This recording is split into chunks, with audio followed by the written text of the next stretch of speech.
What's going on, guys? Etika from the Etika World Network here to bring you some Pokemon Showdown. This will be the first Pokemon Showdown battle that I present to you guys. The format's going to be a bit rough. I'm not going to have everything finalized in terms of how the thing is going to look, but I wanted to give you guys the most basic thing possible, and as we progress, I'll add more and more to it. But it's better that I introduce this now than wait until I have all the details and specifications of how I'm going to present it finalized, because then there won't be any content. But anyways, we got a Pokemon Showdown battle. We're going to start it right now.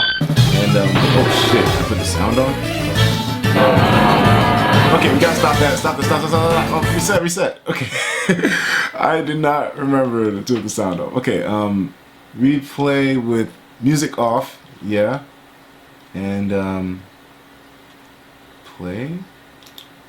Yeah, here we go. Okay, so anyways, now I got an incredible battle today, one that was extremely intense, and considering the fact that it's Pokemon Showdown, I guess it kind of doesn't have the same intensity as Wi-Fi battles, but it was extremely intense. It's using the same team that I've been using in my Wi-Fi battles. Anyways, this is where I test the team a lot, but anyway, so now I already missed a lot of turns there, but the guy has a Zapdos in there, and now at this point with his Cavalier, I was feeling like the Heat Wave was coming, so of course, me thinking logically, the best move to make was to go into Houndoom, even though the Thunder was kind of scary, but I figured more than likely he would go for the Heat Wave since, Escavalier, quad weakness to fire, but he actually goes for the Defog, which sucks, but I am able to take out his Zapdos, which is great as well, even though I don't get the Heat Wave with the Flash Fire boost. But anyways, now that the Stealth Rocks are gone from both sides of the field and the Zapdos is dead, I have a great chance to put up some Stealthies on my own, but knowing that his Charizard X is going to be in here, I just go into Furfrou, and I was alright with letting him set up with that Dragon Dance, because at the end of the day here, Furfrou can take anything that Charizard X wants to put out there. I go for a Thunder Wave trying to hit the Charizard,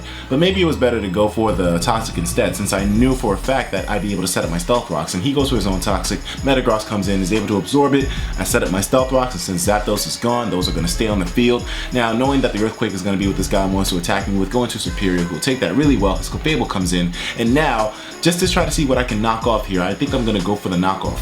Yeah, because, at the end of the day here, yeah. Obviously, Clefable likes to set up. I know these things like to carry, they like to carry Cosmic Power and then use Store Power. I don't like those sets, so I just decided to hit him with the taunt to make sure that nothing funny happens, go into Metagross, scare him out with the Steel move, and even though I know for a fact that he probably isn't going to stay in, I figured that going for the Zen Headbutt would probably be the best choice here rather than the Bullet Punch, because it'll still be solid damage. Quagsire comes in, the second Zen Headbutt misses, gives him the chance to recover, which is going to be bad because I'm going to have to deal with this Quagsire later on. It's going to be a problem later on, trust me.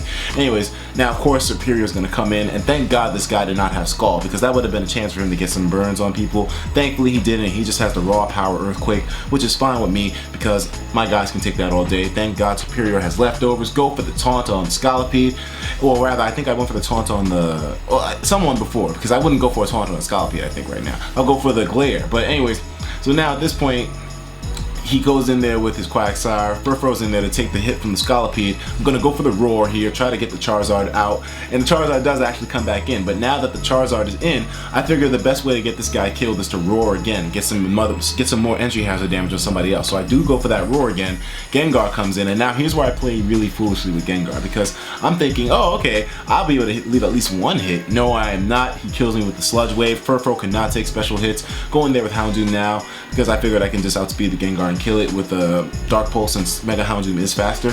But anyways, I go for the Heat Wave in that turn, hit the Quagsire who comes in. Quaggy's gonna take the Heat Wave, no problem. I'm in there with Superior now. Clefable comes back in. Damn, this is really fast paced. Fucking go for the Leaf Storm. Clefable is gonna take it relatively well, but not 100%. I feel like I can take him out with the Leaf Storm at max power, and maybe if he's like at 20% health or something.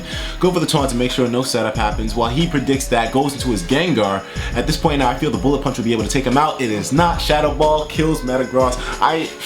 I just thought the Bullet Punch would be able to kill him because it's Choice Banded. But anyways, now here I figured it's the best time to sweep. Go for the Shell Smash. I'm easily going to be able to sweep him now because I'll be able to outspeed his Gengar with the +2 speed. No, his Gengar is Choice Scarf. Choice Scarf Gengar. He kills the goddamn. He kills Shanty. Now, of course, if I had known that he was Choice Scarf, I wouldn't have even gone into Shanty. I would have gone right into goddamn Houndoom. Well, Lucifer. I call him by that nickname. So anyways, now that I know that he's Choice Scarf, I'll be able to go into Lucifer, easily hit him with the Dark Pulse, finish him off. But now he goes into his Clefable, goes for the Calm Mind. I go into his Escavalier, threaten the Clefable out since he don't want to take no steel. Go for the Iron Head, the safe move.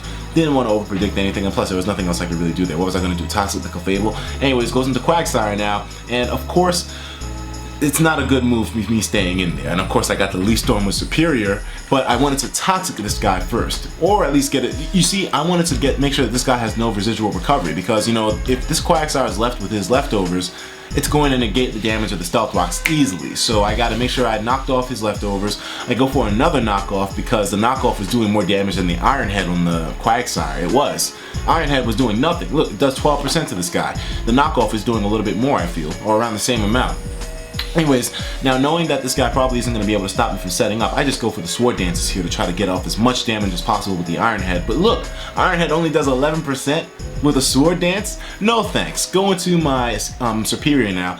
I don't care how much HP that this Quagsire is at, because that Leaf Storm is going to be able to decimate this guy. I don't really care. Quagsire can recover as much as he wants, because at the end of the day, he ain't going to take that Leaf Storm, even if it is at -2, because I think this is a defensive Quagsire. Go for the Leaf Storm again. Now here's the questionable move in the game. Should I have stayed in and gone for the other Leaf Storm, or just switch out like I did? Because I was scared. Is that second Leaf Storm going to be able to kill him? And if I lose Superior, I won't have anything to kill the Quagsire, because all I got left is Mega Houndoom, I got a Escavalier, and I got Superior. The only person able to kill Quagsire here is Superior, so I didn't want to risk that second Leaf Storm on the Clefable, even though it was at such low health, because it was at -2. I do lose a Escavalier here now, but it's totally fine, because Mega Houndoom will be able to come in. I was hoping the Dark Pulse would kill, but because he's defensive, the Quagsire is going to go down. Now the Clefable comes in, I hit him with the Sludge Bomb, going to do a lot of damage, but not take him out yet. But he has no choice but to go for the Moonblast at this point, because the Moonlight wouldn't heal him enough. Go for the Leaf Storm here, going to be able to take out the Clefable. God damn, that battle was fast-paced, my fucking throat hurts, and that's the end of the game. This shit was crazy, I can't believe it, it was all insane. What the hell's going on here?